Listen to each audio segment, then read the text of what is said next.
నారాధనకు నీవే యోగ్యుడవయ్యా, నారాధనకు నీవే యోగ్యుడవయ్యా, స్తుతి పాత్రుడా నా యేసయ్యా, నారాధనకు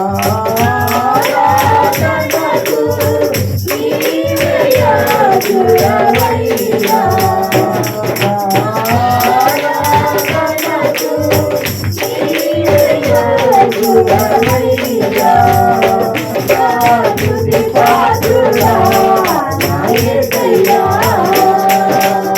యోగ్యుడవయ్యా. కబురు కూడా కళ్ళు తెరిచూడదు, కబురు చూసే పరిస్థితులు ఉన్నాం.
Yeah.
అభిషేకించేవాడు నీవయ్యో ఎందుకు పనికిరాని వంటి వాడు నీవు ప్రభువా తండ్రి. నీ శుభతో మమ్మల్ని కాపాడుతూ రక్షిస్తూ ప్రభు ఎన్నో మెల్లు చేస్తున్నాయి. మా జీవితం సంతుష్టిగా ఉదయకాల సమయం ఆరాధన విన్నారు నమ్మచ్చు. ఆత్మీయమైన మాటలతో మాతో మాట్లాడు. మా ప్రభావం మీరే పొందుకోమని యేసునామమున అడుగుచున్నాము. ఆమేన్.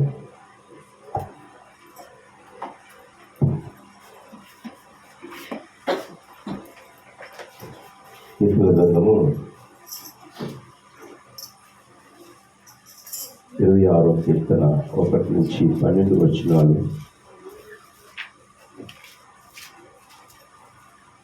తన మధ్యలో పరిమళముగా వచ్చి చదువుతాడు.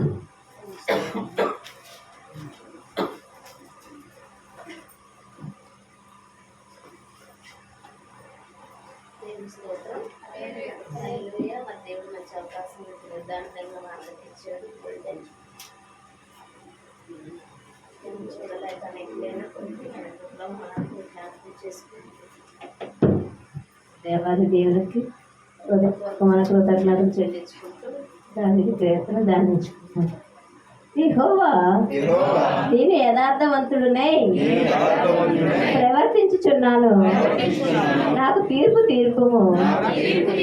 ఏమో సందేశపడకుండా యెహోవాయందు నేను నమ్మకించి ఉన్నాను. యెహోవా నన్ను పరిశీలించు, నన్ను పరీక్షించుము. నా అంతరంద్రములను, నా హృదయమును పరిశోధించుము.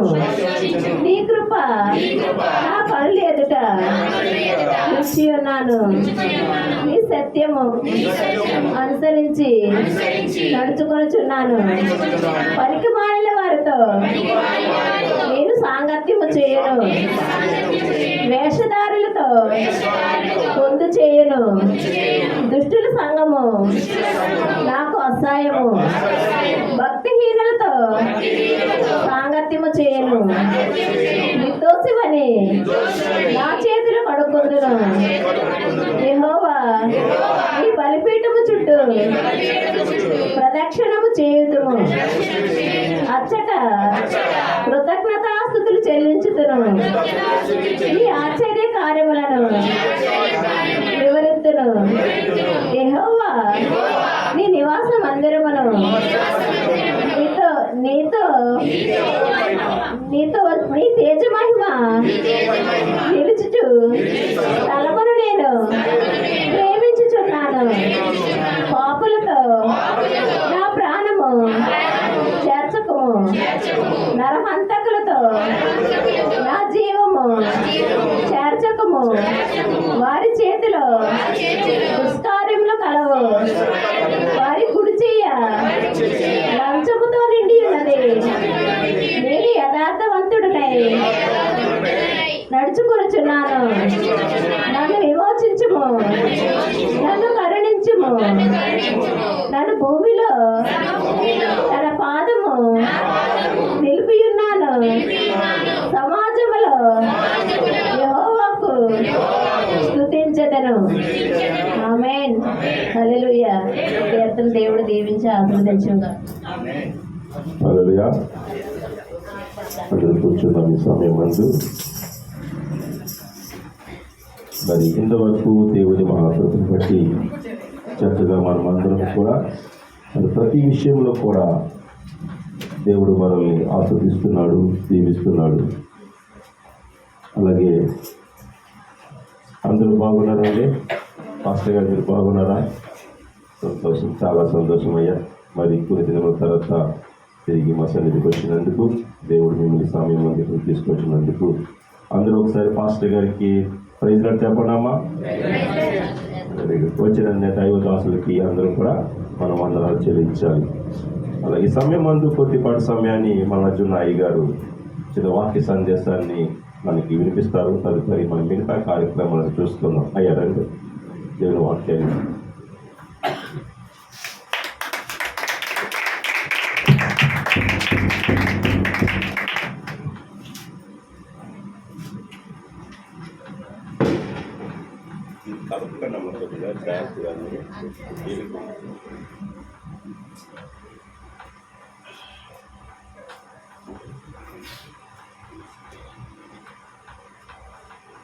దేవుని స్తోత్రం. రాష్ట్ర గారికి వందనాలు. మీ అందరికీ దేవుని పేరిట శుభాలు. దేవుడు మంచి తరుణాన్ని, మంచి ఆయన సన్నిధిలో గడిపేటువంటి మహాభాగ్యాన్ని అనుగ్రహించిన దేవాది దేవునికి దేవుని స్తోత్రం. హల్లెలూయా, హల్లెలూయా, హల్లెలూయా, హల్లెలూయా. మనందరినీ మంచి ఆరోగ్యంతో, మంచి జ్ఞానంతో, మంచి బుద్ధితో ఆయన నింపినందుకు వేలాది కోటాను కోట్లు స్తోత్రం. హల్లెలూయా, హల్లెలూయా, హల్లెలూయా, హల్లెలూయా. ఎవ్వరికి ఇవ్వలేనటువంటి మహాభాగ్యాన్ని అనుగ్రహించాడు. మీకు మంచి పాస్టర్ గారు దొరికారు ముందు. అంటే ఆ జ్ఞానాన్ని నేర్పేటువంటి మంచి గురువు అన్నమాట ఆయనకి. అంటే మీరు ఎంతో ఆ దేవుడి యొక్క జ్ఞానం చెప్పడం అంటే సామాన్యమైన విషయం కాదు. ఎంతో అదృష్టవంతులు మీరందరూ దేవుని యొక్క మాట ప్రకారం నడాలని వారు 9 ఎంతో కష్టపడి మిమ్మల్ని అందరినీ ఒక మంచి ప్రయోజకులుగా తయారు చేయాలని, మీరు ఒక్కరే కాదు అనేక మందికి ఈ విషయాలు చెప్తూ ఉండాలి. మీరందరూ ఏమిటంటే గొర్రె చూడండి, పిల్లలు పెడుతుందా లేదా? అది ఒకటే ఉంటుందా? అలా పిల్లలాగా అనేక మందికి వెళ్ళాలి. మీరు సాక్షులుగా ఉండాలి. మనం అందరం అంటే దేవుడికి సాక్షులుగా ఉండాలి. ఎందుకంటే ఈ భూమి మీద వాళ్ళ ప్రాణంతో ఉంచినందుకు మన ఆరోగ్యంగా ఉంచినందుకు, సంతోషంగా ఉంచినందుకు, ఆనందంగా ఉంచినందుకు, బతికినంత కాలము హాయిగా క్షేమంగా ఉన్నామంటే అది కేవలము ఆ దేవుని యొక్క కృప. మరి అటువంటి వానికి మనం రుణము తీర్చలేము. అలా ఆ దేవుడి దగ్గరికి వెళ్ళేటువంటి జ్ఞానాన్ని బోధించేటువంటి ఆయన కూడా చాలా చాలా విలువైనటువంటి వాడు. ఆయన ఫ్యామిలీ గురించి, ఆయన గురించి మీరు చాలా ఆలోచించాలి. ఎందుకంటే ఈ జ్ఞానం చెప్పబట్టే కదా మనం ఇక్కడ కూర్చున్నాం. ఈ విషయాలన్నీ తెలియని బట్టే కదా ఎంతో శ్రద్ధగా ఇక్కడ కూర్చున్నాం. అంటే మనం ఎంత జాగ్రత్తగా, చాలా జాగ్రత్త, అంటే మాట అంటే ఏమి చెప్తే అది చేయడానికి సిద్ధంగా ఉండాలి. అంటే ఆయన అంత విధేయతగా ఉండాలి. అలాంటి నమ్మకమైన వారు దేవుడికి కావాలట. ఎలా అంటే చూడండి, ఎలాంటి వాళ్ళు కావాలంటే ఆయనకి 2 తిమోతి 2వ అధ్యాయం 2వ వచనం.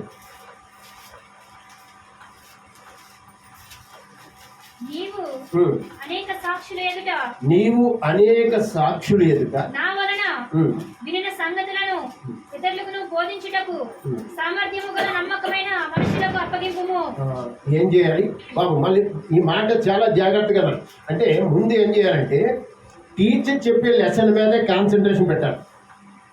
అప్పుడు మీకు చదవకుండానే ఫీడ్ అవుతుంది. ఇప్పుడు నువ్వు ఇక్కడ మనసు పెట్టుకోకుండా నువ్వు అక్కడ చదివినా ఏమర్థం? లెసన్ చెప్పేటప్పుడు చాలా జాగ్రత్తగా వినాలి. కానీ ఎక్కువ పోకూడదు, ఏకాగ్రతగా ఉండాలి, ఒకే మనసుతో ఉండాలి. ఇక్కడ ఎందుకైతే వచ్చావో ఆ విషయం మీదే ఉండాలి. అంటే ఎంత కాన్సన్ట్రేషన్ ఉండాలి? ఆ మాటలో ఉన్న శక్తి, పవర్ చాలా అద్భుతమైనటువంటి పవర్. దేవుడు వాక్కు కలుగు, సృష్టి కలుగుగా కంటే కలిగి, అలాంటి సృష్టికర్త యొక్క మాటలు ఇవన్నీ అంటే సామాన్యమైన విషయాలు కావు.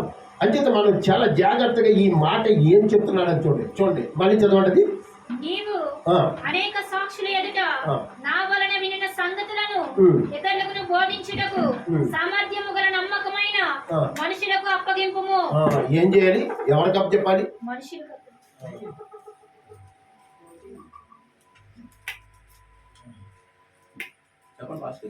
రైట్, ఓకే, మళ్ళీ చదవండి ఆ పాయింట్. నీవు అనేక సాక్షులు ఎదుట నా వలన వినిన సంగతులను ఇతరులకు బోధించుటకు సామర్థ్యము గల నమ్మకమైన మనుషులకు అప్పగింపుము. అందరికి అప్పచెప్పమన్నారా? నమ్మకమైన వారు కావాలి. దేవుడికి ఎవరు కావాలంటే నమ్మకమైన వారు, సామర్థ్యము కలిగిన వారు. అంటే దేవుని విషయాల గురించి సామర్థ్యం అంటే ఆ ధ్యానము, ఆ ఆలోచన, ఆ ఉద్దేశాలు ఎప్పుడు దేవుడి గురించి 24 గంటలు నీ మనసు అంతా దేవుడి మీదే పెట్టేవాళ్ళు కావాలి. ఆయన అలాంటి వాళ్ళు సెలెక్ట్ చేయాలనుకుంటున్నాడు ఆయన భూమి మీద. అందరినీ కాదు. ఎవరు కావాలి? ఇప్పుడు ఆయనకి ఎవరు కావాలి? పైనుంచి చూస్తున్నాడట, వెతుకుతున్నాడట. దేవుడి గురించి వెతికేవారు, దేవుడి యొక్క ఉద్దేశాలు నెరవేర్చాలని ఆశ, ఆకలి కలిగి ఉన్నవారు ఎవరైనా ఉన్నారని పైనుంచి వెతుకుతున్నాడట. చూడండి ఆయన కీర్తన 14:2. వివేకము కలిగి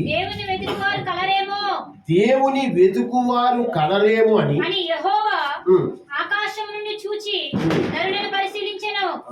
అంటే దేవుడు ఎక్కడి నుంచి చూస్తున్నాడు?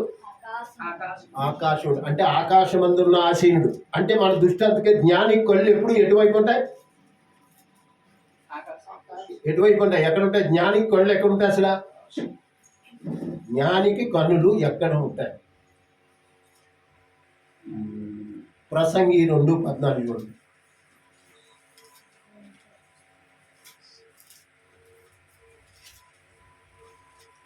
జ్ఞానికి కన్నులు తలలో ఉన్నవి. అంటే అంటే పైన ఉన్నాయి. అంటే ఎటు చూసుకుంటారు? డైరెక్షన్. అది అలా కావాలి. కన్నులు అక్కడ ఉండాలి. ఈ భౌతిక విషయాల గురించి కాదు వెతకడం, దేవుడి గురించి వెతుక్కోవాలి. ఎందుకంటే వచ్చింది దేవుడి దగ్గర నుంచి, వెళ్ళేది దేవుడి దగ్గరికి, జీవించేది దేవుడి కొరకు జీవించాలి. నీ గురించి నువ్వు ఆలోచించుకోక్కర్లేదు. నిన్ను నిర్ణయించి ఇక్కడ పంపించాడు.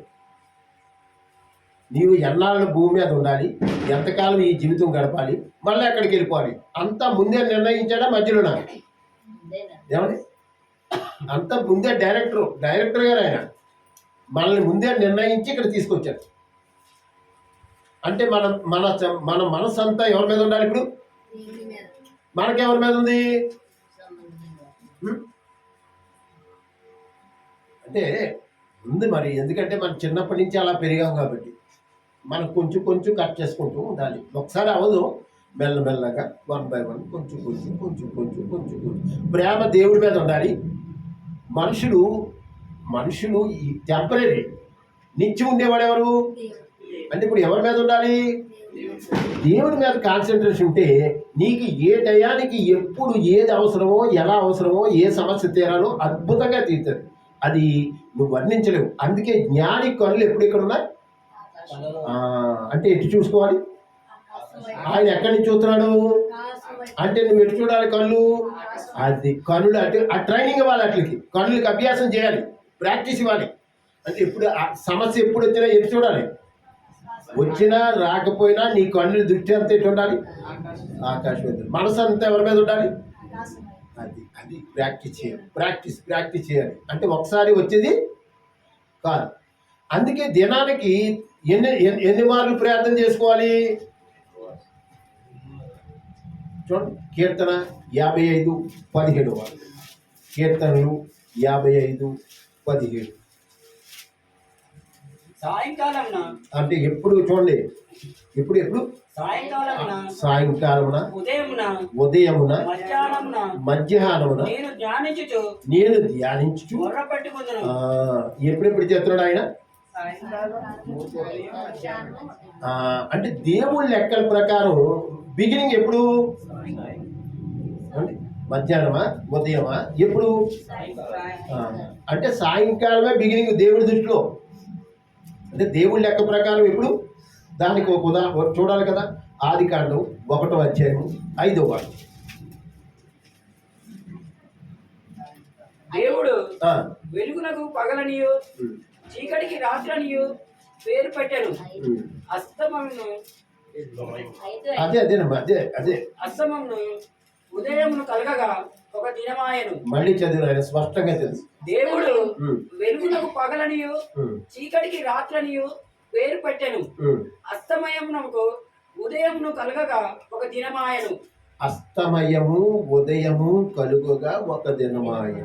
అంటే దేవుడి లెక్క ప్రకారం ఎప్పటి నుంచి? అంటే సూర్య అస్తమయం అయితే రోజు మారుతుంది. అంటే రోజు ఎప్పటి నుంచి? మనం ఏమనుకుంటున్నాం? సూర్యోదయం అయితే మొదలు అనుకుంటున్నాం మనం. దేవుడి లెక్కల ప్రకారము సూర్యుడు అస్తమిస్తే రోజు మారినట్టు. అందుకే దేవుడి లెక్కలు వేరు, మన లెక్కలు వేరు. అంటే దేవుడి ఉద్దేశాలు వేరు, మన ఉద్దేశాలు వేరు. మనం మన ఉద్దేశాలతో అడుగుతాం, దేవుడు తన ఉద్దేశంతో చెప్తాడు. ఇప్పుడు మనం దేవుడు ఉద్దేశ ప్రకారం వెళ్ళాలా, మన ఉద్దేశ ప్రకారం వెళ్ళాలా? దేవుడు మన ఉద్దేశం అంతా భూ సంబంధమైన జ్ఞానంతో ఆలోచిస్తాం, ఆయన పై జ్ఞానంతో ఆలోచిస్తాం. ఇప్పుడు ఏది అవసరం మనకి? అంచేత పైనుండి వచ్చే జ్ఞానం వేరు, భౌతికమైన జ్ఞానం వేరు. అంచేత 2 జ్ఞానాలు ఉన్నాయి. ఇప్పుడు ఏ జ్ఞానం కావాలి మనకి? పై జ్ఞానం సంపాదించుకోవాలి, ఆ జ్ఞానంతో ఆలోచించాలి. అంచేత మన జ్ఞానమే మన శత్రువు. ఇప్పుడు మన ఆలోచనే మన శత్రువు. శత్రువు ఎవరు? బయట ఉన్నారా లోపల? లోపలే ఉన్నారు మన శత్రువు. లోపలుండి ఆలోచన చెప్తూ ఉన్నారు, ఆలోచన ప్రకారం నడుస్తున్నాం మనం. అందుకే సామెతలు 19:21.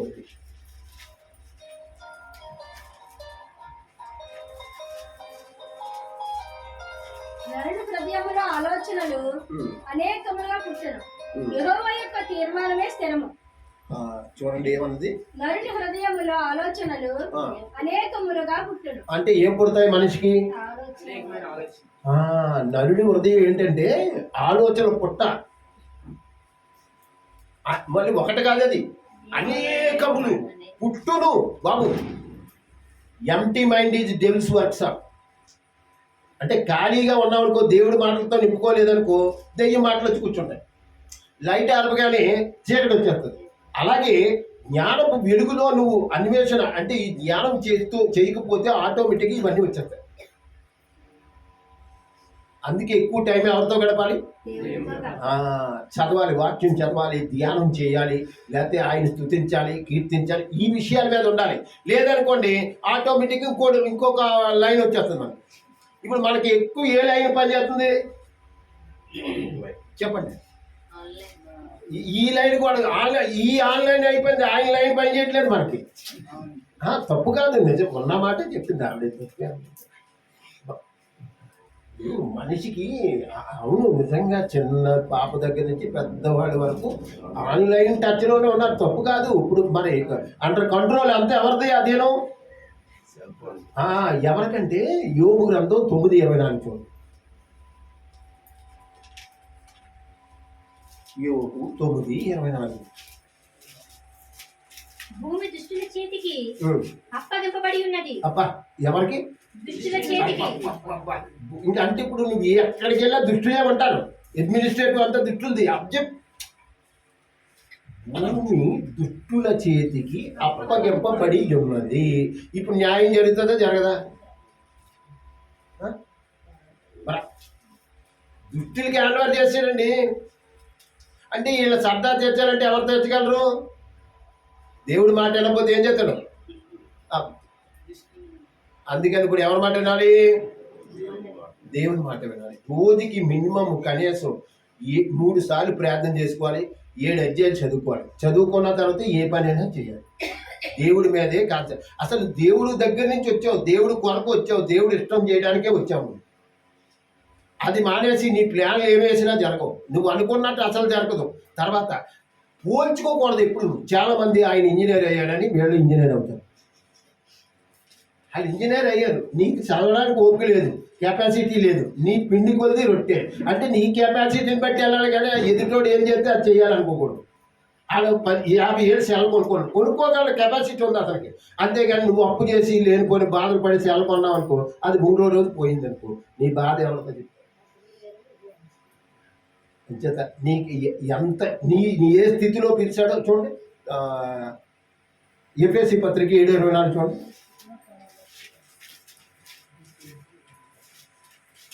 ఏంటంటే 7:24 లేదు కదా? లేదా? 7 కాదు. కొరింది చూడదు. కొరింది 1 కొరింది 7:24 కాదా? 1 కొరింది లేదా? చూడండి అసలు 7:24. సహోదరులారా, ప్రీతి మనుషుడను ఏ స్థితిలో పిలువబడునో ఆ స్థితిలోనే దేవునితో సహవాసము కలిగి ఉండవలెను. చాలు. అది కరెక్ట్ వర్డ్ ఒకసారి చెప్పండి. 1 కొరింది 7:24. చూసారా? అంటే ఇప్పుడు ఏం బాబు, ఎప్పుడు దేవుడి దగ్గర కంపేర్ చేసుకోవాలి. అసలు నిన్ను ఏ పని కోసం పిలిచాడు, ఏం చేయమన్నాడు అదే చేయాలి. ఎక్స్ట్రాలు చేయకూడదు. వాళ్ళు రమ్ము కొట్టానని నేను రమ్ము కొట్టడం, వాళ్ళు పెయింట్ అయితే నేను పెయింట్ వేయడం. చాలామంది ఏమిటంటే పోల్చుకోవడం అన్నమాట తప్పది. వాళ్ళు ఇంజనీర్ అయిపోయారని వెళ్ళడం. నీకు నీళ్ళు ఏ స్థితిలో పిలిచాడు అదే చేయాలి. ఆయన దగ్గర కనుక్కోవాలి. అది కూడా ఆయన ఏం చేయమంటే అదే చేయాలి. దేవుడి ఉద్దేశమే నెరవేరాలి. మన ఉద్దేశాలన్నీ తప్పు. నిజమబద్ధం అంచేత మనం అనకూడదు. మీరు నన్ను ఈ భూమి మీద పంపించారు కాబట్టి ఏం చేస్తే మీకు ఆనందం, ఎలా నడుచుకుంటే ఆనందం, ఆ జ్ఞానం నేర్పించండి అని అడగాలి. నిజమబద్ధమా? మన సొంత ప్లాన్లు వేసినా జరగదు. డబ్బులున్నా అన్నీ అవ్వవు. ఉంటుందే. డబ్బులుంటే చేసేద్దాం అనుకుంటాం, ఏమీ చేయలేవు. ఉంటుందే. ఆ డబ్బులు తినడానికి కూడా పనిచేయవు. ఒక్కోసారి లక్షల రూపాయలు జేబులు ఉంటాయి, భోజనం దొరకదు. అందుకని ఎక్కువగా ఆలోచించొద్దు, అనవసరం ప్లాన్లు వేయద్దు. కీర్తనలు 94:11 94:11. నరుల ఆలోచనలు వ్యర్థములనియు యెహోవాకు తెలిసి అన్నాడు. చాలు. ఏమన్నాడు? నరుల ఆలోచనలు వ్యర్థములని యెహోవాకు తెలిసి అన్నాడు. బాబు ఇప్పుడు ఆలోచనలు మంచిగా చెడ్డయా? మరి అయ్యొచ్చా? మరి మనం ఏం చేస్తున్నాం? ఎప్పుడు ఏదో ఆలోచిస్తాను, వాళ్ళలాగా అయిపోవాలి, వీళ్ళలాగా అయిపోవాలి, వాళ్ళలాగా అపార్ట్మెంట్ కట్టేయాలి, అప్పులు పాలైపోవాలి, ఎప్పటికప్పుడు చచ్చిపోవాలి. అది తప్పు అనమాట. నువ్వు దేవుడి మాట విని ముందు ఇందాక మాట ఏ స్థితిలో పిలిచారో మళ్ళీ చదవండి ఆ మాట ఎప్పుడు జ్ఞాపకించుకోండి. సహోదరులారా ప్రతి మనుషుడు ఏ స్థితిలో పిలువబడినో ఆ స్థితిలోనే దేవునితో సహవాసం కలిగి ఉండవలెను. చాలు. ఇప్పుడు ఏది మంచిది? పోల్చుకోవచ్చా పోల్చుకోకూడదా? పోల్చుకోవచ్చా? కంపేర్ చేసుకోవచ్చా? కొంతమంది ఏం చేస్తారంటే ఇక్కడ పాస్టర్ గారు వాక్యం చెప్పి ప్రార్థనలు నడిపిస్తుంది అన్ని చూస్తారు 4 రోజులు. ఈయన కూడా అలాగా అయిపోయి ఒక సంఘం పెట్టుకుందాం అనుకుంటారు. అది తప్పది. నీకు ఆ పర్మిషన్ లేదు, నీకు చెప్పలేదు. నువ్వు పని చేసుకుంటూ ఈ పని చేయాలి తప్ప నువ్వు అందరు పాస్టర్ గారు లేకపోతే తప్పు కదా. ఆయన వేరు, ఆయన పిలుపు వేరు, ఆ నిర్ణయం వేరు.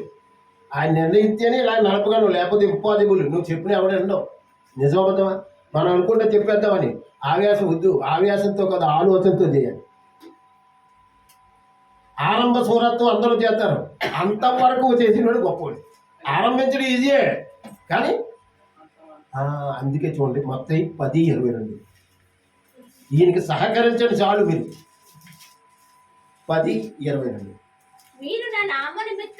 మీరు నా నామము నిమిత్తము వారు ఈ పట్టణంలో కాదు బాబు, అది కదా. అదే 10:22 మీరు నా నామము నిమిత్తము అందరి చేత ద్వేషింపబడుదురు. ఏమవుతారు? ఇప్పుడు ఆయన నామంగా కరెక్ట్ గా మనం ఫాలో అవుతే అందరూ ద్వేషిస్తారు. అంతం వరకు సహించిన వాడు రక్షింపబడును. చాలు. ఇప్పుడు రక్షింపడతారు. ఏమండి రక్షణ ఎప్పుడు? అంటే ఫైనల్ వరకునా లేకపోతే మొదటి రోజు వెళ్ళిపోతారా? మనం ఏమనుకుంటున్నాం అంటే అంతం వరకు సహించాలి అంటే నీ జీవితాంతం వరకు ఫైనల్ వరకు చేయాలి. అలాగే నిజమబద్ధమా? అంచేత ఈ విధంగా మన అందరం ఉండాలని దేవుడు మనకి ఈరోజు కొన్ని జ్ఞానోదయ విషయాలు తెలియపరిచాడు. దేవుడు ఈ కొద్ది మాటలు దీవించాల్సింది.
మరి దేవుని మహత్వను బట్టి చక్కని వాక్య సందేశాన్ని మనకు వినిపించి ఉన్నారు.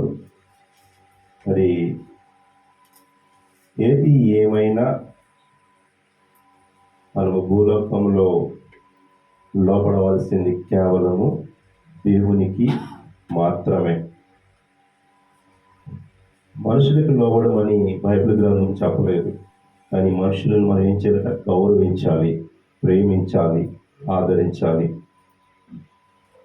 దేవుడి ప్రేరణ బట్టి ఈ వారము దేవుడు మిమ్మల్ని బహుగా దీవించాలని, ఆస్వాదించాలని, అలాగే రాత్రికాల సమయం 12 గంటల సమయం అందు ప్రార్థన చేస్తున్నాం. రెండవదిగా ఒక వారం రోజులు మనము దేవుని సన్నిధిలో వాక్యం విన్న తర్వాత వారం రోజులు మ్యాక్సిమం ఎక్కువ శాతము లోకంలోనే ఉంటున్నాం. స్త్రీల ఆరాధనకు మరి ఎవరు కూడా సిద్ధపడట్లేదు. అది మీ యొక్క బలహీనత.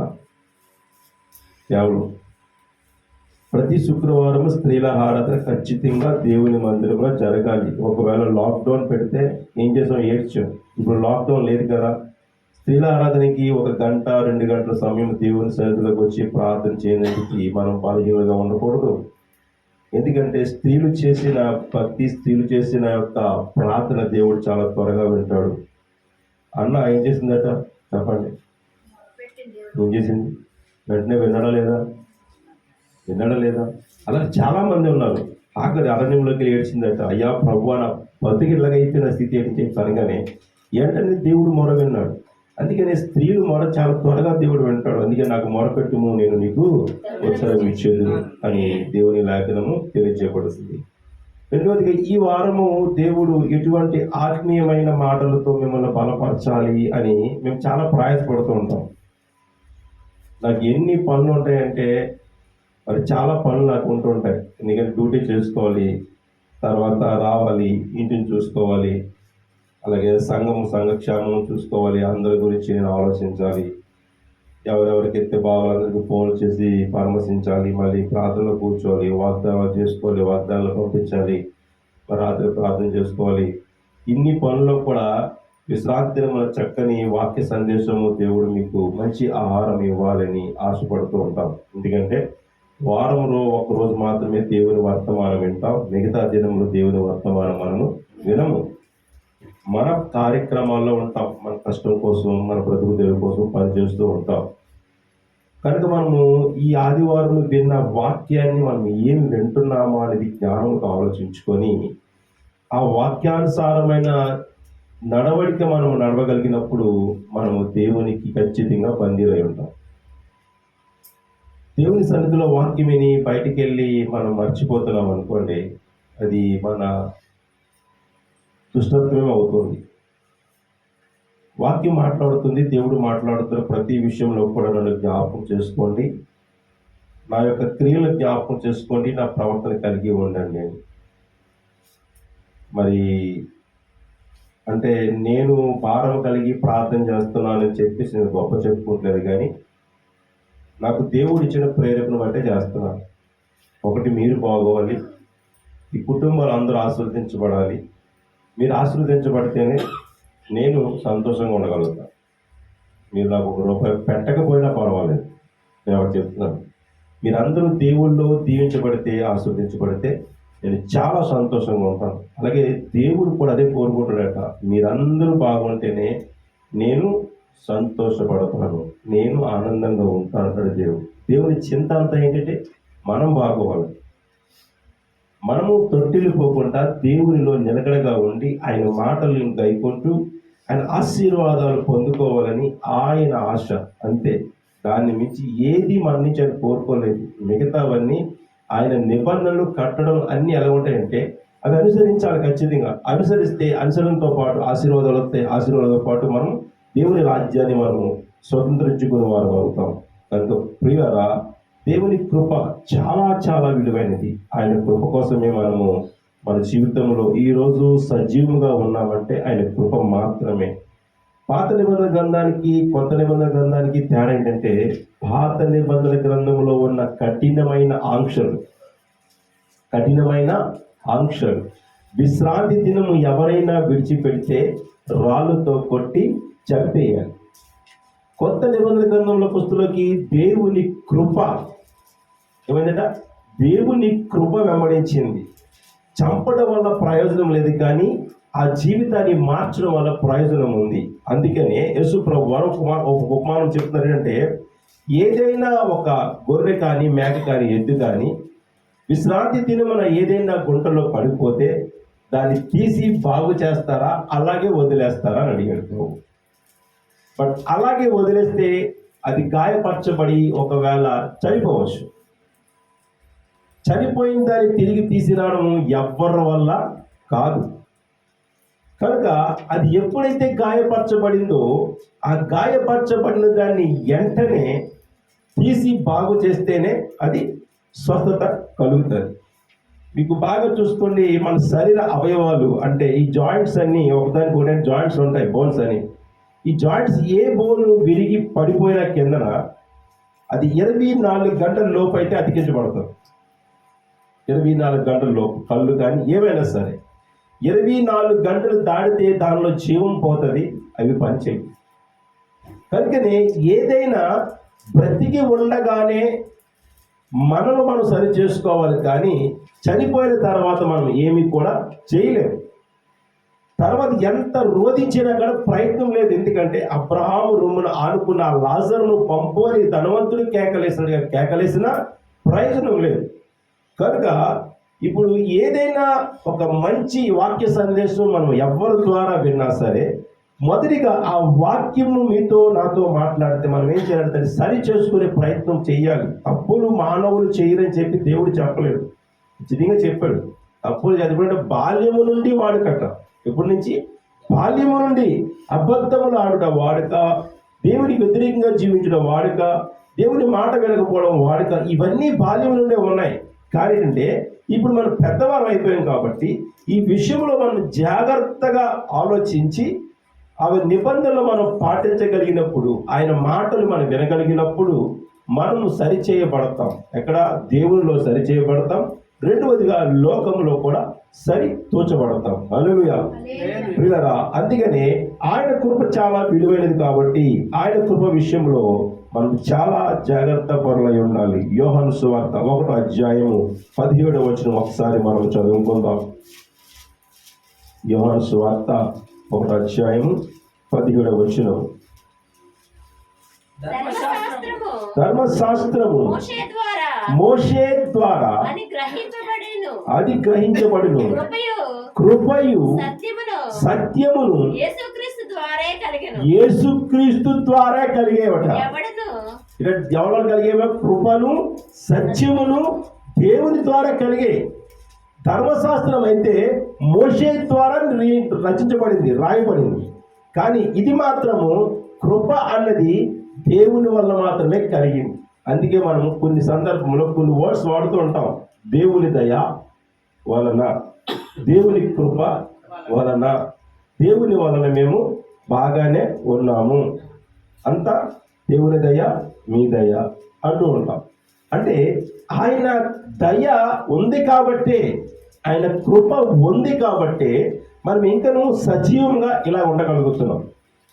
ఈ జీవం ఉన్నప్పుడే మన జీవితంలో సరి చేసుకోగలిగితే మనం చాలా ధన్యులు. మనము చాలా ధన్యులు. అందుకనే మన జీవితంలో ఎక్కువ శాతము మనం ఏం చేయాలట? దేవునితో గడిపే ప్రయత్నంలోనే ఉండాలి. దావీదు మహారాజు ఒక మాట అంటాడట, ఏమని?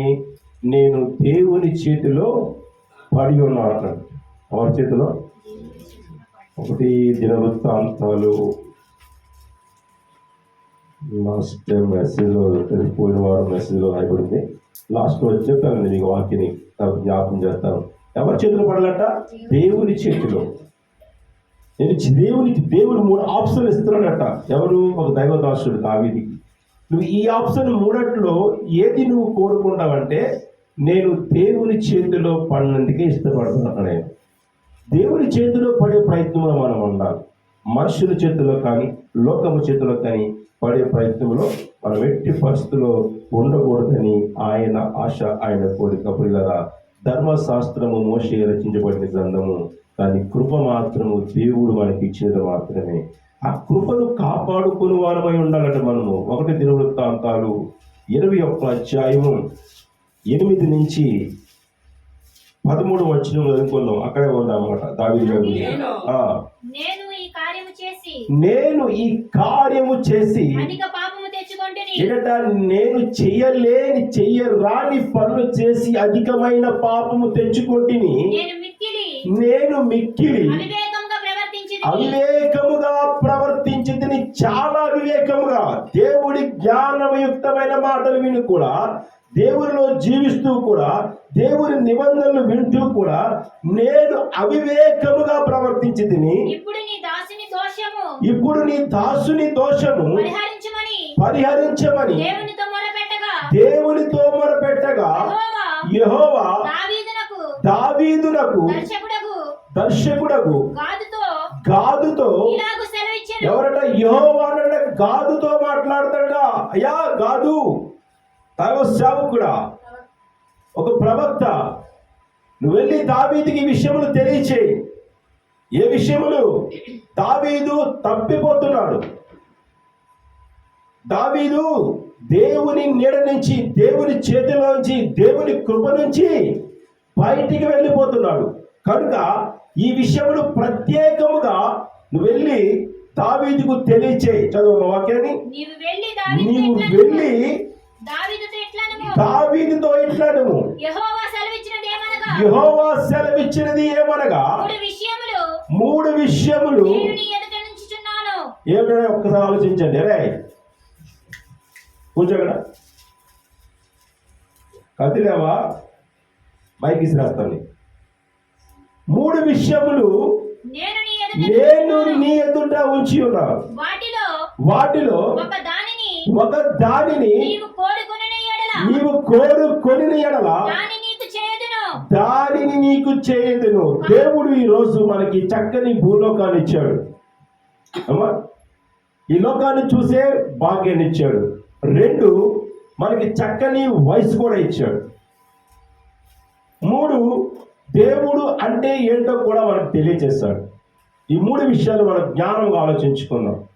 లోకముని ఇచ్చాడని లోకముని వెంబడిద్దామా? వయసు ఇచ్చాడని వయసు చేసే పనుల ప్రకారం చేసుకుంటూ పోదామా? లేకపోతే దేవుడు మాట్లాడాడని దేవుని మాట ప్రకారం మనం జీవిద్దామా? దావీదుతో కూడా అదే మాట చదివిస్తున్నాడు దేవుడు. ఏంటంటే 3 విషయాలు. మనం చాలా సందర్భంలో 3 అన్న పదానికి చాలా అద్భుతమైన బైబిల్ గ్రంథంలో వర్డ్స్ ఉన్నాయి. 3 అన్న దానికి 3 గురించి చాలా మాటలు ఉన్నాయి చెప్పుకోనేది అమ్మా. అందుకని ముమ్మారు ఏంటట, ముమ్మారు కోడి కూయితే ముందే, ముమ్మారు మధ్యాహ్న కాల సమయం 3 గంటల సమయంలో పేతురు యోహాను దేవాలయంకి ఎక్కి వెళ్ళుచుండగా 3 ఇలాగ 3 అనే పదాలు చాలా ఉన్నాయి. అయితే మనం కూడా ఈ రోజుల్లో కొంతమందితో మాట్లాడుతాం, నీకు ఒక ఛాన్స్ ఇచ్చాను అయిపోయింది, 2 ఛాన్సులు ఇచ్చాను అయిపోయింది, 3వ ఛాన్స్ ఇది నా వల్ల కాదు అంటుంటాం. అదేవిధంగా దేవుడు 3 ఆప్షన్లు పెట్టాడట. 3 ఈ 3 ఆప్షన్లో నీ జీవితాన్ని ఏ ఆప్షన్లో సరి చేసుకుంటాడో దావీదు, గాదు గారు మీరు వెళ్ళి ఆయనకి తెలియచేయండి అని. చదువుమా. కావున గాదు దావీదు నొద్దకు వచ్చి ఇట్లా నేను 3 ఏండ్ల పాటు కరువు కలుగుట, 3 నెలల పాటు నీ శత్రువులు కత్తి దూసి నిన్ను తరుమగా నీవు వారి ఎదుట నిలవలేక నశించిపోవుట 3 దినముల పాటు దేశమందు యెహోవా కత్తి అనగా తెగులు నిలుచుడ చేత యెహోవా దూత ఇశ్రాయేలు దేశమందంతటా నాశనము కలుగు చేయుట అని వీటిలో ఒక దానిని నీవు కోరుకొనుమని యెహోవా సెలవిచ్చుచున్నాడు. హల్లెలూయా. ఇక్కడ 3 ఏండ్లు, 3 దినములు, 3 అన్ని 3. ఈ 3 ఏండ్లు నీపై కత్తి దోస్తారు. ఎందుకంటే 3 ఏండ్లు నిన్ను తరుముతారు, 3 రోజులు కత్తి దోస్తారు, 3 రోజులు కరువు వస్తుంది. నీ ఆప్షన్ ఏంటి? ఇప్పుడు ఈ ఆప్షన్లో నువ్వు ఏది కోరుకుంటావు? కరువుని ఇష్టపడతావా? పరిగెట్టడానికి ఇష్టపడతావా? దేనికి ఇష్టపడతావు నువ్వు ముందు అని అడిగితే మనం ఏం చెప్తాం? ఇప్పుడు దేవుడు మనకు ప్రత్యక్షమై అంటాడట, అయ్యా నీకు చక్కని ఇల్లు కావాలా అని అడుగుతాడట. సార్ కావాలా అన్నావు అనుకోండి, ఓకే బాగుంది. మరి అంతకంటే విలువైనవి వజ్రాలు కావాలా అంటే అప్పుడు ఏమంటాం? నిజమే, వజ్రాలు ఉంటే ఇల్లు అట్లా పోలీసుకోవచ్చు, కనుక ఇల్లు వద్దు కానీ నాకు వజ్రాలే కావాలంటాం. 3వదిగా ఎన్నిటికంటే విలువైనది నీతి అన్నది ఉంది, అది కావాలా, అది కోరుకుంటే నువ్వు పరలోక రాజ్యానికి వారసులు అవుతావంటే మనం ఏది కోరుకుంటాం చెప్పండి? ఏది కోరుకుంటాం? వజ్రాలు కోరుకుంటాం. ముందు ఇల్లు కోరుకుంటే సెకండ్ ఆప్షన్లో వజ్రాలు మనకు దొరకవు. 2వది నీతి కోరుకుంటే 3వది ఏంటమ్మా పరలోక రాజ్యం ఎవడో దొరుకుతుంది, కానీ ఈ 2 మనకు దొరకవు. కనుక మనం ఏది కోరుకుంటామంటే ఇల్లన్నా కోరుకుంటాం, వజ్రాలన్నా కోరుకుంటాం. కానీ ఇక్కడ నీతి అన్నది కోరుకుంటే ముందుగా ప్రభు మాట, నా నీతిని నా రాజ్యమును వెతుకుడి మిగతావన్నీ మీకు అనుగ్రహించబడును అన్న మాటను మనం తెలిసి మర్చిపోయించే నీతిని మనం కోరుకోకుండా స్పీడ్గా నాకు వజ్రం ఇచ్చేస్తే ఇటుపక్క అటుపక్క మొత్తం అందరూ అన్ని ఇల్లు కొనేసుకో శుభ్రంగా, అందరూ బళ్ళు ఇల్లు కొనేసుకొని అందరూ స్నేహితులు ఏర్పాటు చేసుకోవచ్చు, మన వెనకాల అందరూ తిరుగుతారు అంటారు. నేను మొన్న ఊరు వెళ్ళాను, మన రాత్రికాల సమయంలో రాజేష్ నేను కూడా వెళ్ళాం అనమాట. రాజేష్ గారు చాలా చిరాకు వచ్చేసాడు పాపం, ఎందుకంటే నిద్ర లేదు అని. ఆ యొక్క బాడీని, డెడ్ బాడీని వాళ్ళు కాల్చిన తర్వాత నన్ను మా బంధువు కుర్రోడు అనమాట, నా వయసుతో నా క్లాస్మేట్ చదువుకునేవాడే, నాతో మాట్లాడుతున్నాడు. అదే బాబు, నీ దగ్గర ఏమీ లేదు, నువ్వు కొంత అప్పు చేసి భారం కలిగి ఉన్నావు, పిల్లల కోసం అప్పు చేసి, సరే దేవుడు నేను ఏదో దీవించాడు సంపాదించుకుంటున్నావు అనుకుంటులోకి అనుకోకుండా నీకు యాక్సిడెంట్ జరిగింది, ఆ యాక్సిడెంట్లో కుమిలిపోయావు. నీ తల్లిదండ్రుల సంగతి మాకు తెలిసిందే, అక్కడ ఉన్న వాళ్ళకే తెలియదు కానీ మాకు తెలిసిందే. మీ నాన్న చిన్నప్పటి నుంచి ఎలా గెంతాడో, ఎలా డ్యాన్స్ చేసాడో, ఎలా ఉంటాడో ఏం చేయాలో మాకు తెలిసిందే. దాని గురించి చెప్పడం అవసరం లేదు, నేను అసలు పట్టించుకోవడం సంగతి మాకు తెలుసు. చిన్నప్పుడే మేము చూసాం కదా, కొత్త ఏంటి. కనుక ఇప్పుడు నీ దగ్గర ఏదైనా ఒక ఆప్షన్ మార్చుకొని జీవించు అని చెప్తున్నాను. ఏంటంటే నువ్వు ముందుగా ఏ విధంగా ధనము సంపాదించుకుంటే ఆ ధనమును బట్టి కొంతమంది నీ వెంకట తిరుగుతారా, నీ వెంకటలో ఉంటారా అని చెప్తున్నాడు. అని ఏ కుమారుడు యొక్క తల్లి గారు చనిపోయాడు ఆ కుమారుని ఉదాహరణగా చెప్పాడు. అక్కడ గౌరీ సేవా సంఘంకి ఆ నుంచి మించు 9 లక్షల రూపాయలు డొనేట్ చేశాడట ఆ యొక్క గౌరమ్మ గుడి కట్టడానికి. ఆ దగ్గర డబ్బు ఉంది కాబట్టి ఆ డబ్బును ఆ గౌరీ పార్వతుల గుడి కట్టడానికి ఇచ్చాడు కాబట్టి ఈరోజు ఈ ఊరు జనాంగం అంతా కూడా ఆ డెడ్ బాడీని చూడడానికి వచ్చారు, అందరూ వస్తున్నారు. ఒకవేళ అది వాడి దగ్గర లేకపోతే వస్తారా అని అడిగాడు. సరే బాగుంది నాన్న, మంచి మాట చెప్పావు. నీ దృష్టిలో ఆ డబ్బుకే విలువ ఉందనుకుంటున్నావు, ఆ డబ్బు కోసమే జనాలందరూ వస్తున్నారు అనుకుంటున్నావు. ఇదంతా స్వార్థంతో కూడిన విషయం. ఒకవేళ ఆ డబ్బే కానీ వారు అతను ఇవ్వకపోతే ఈ మాట కూడా నువ్వు మాట్లాడేవాడు కాదు. సరే, ఆ రోజు డబ్బులు ఇచ్చాడు కాబట్టి ఈ రోజు వచ్చాడు.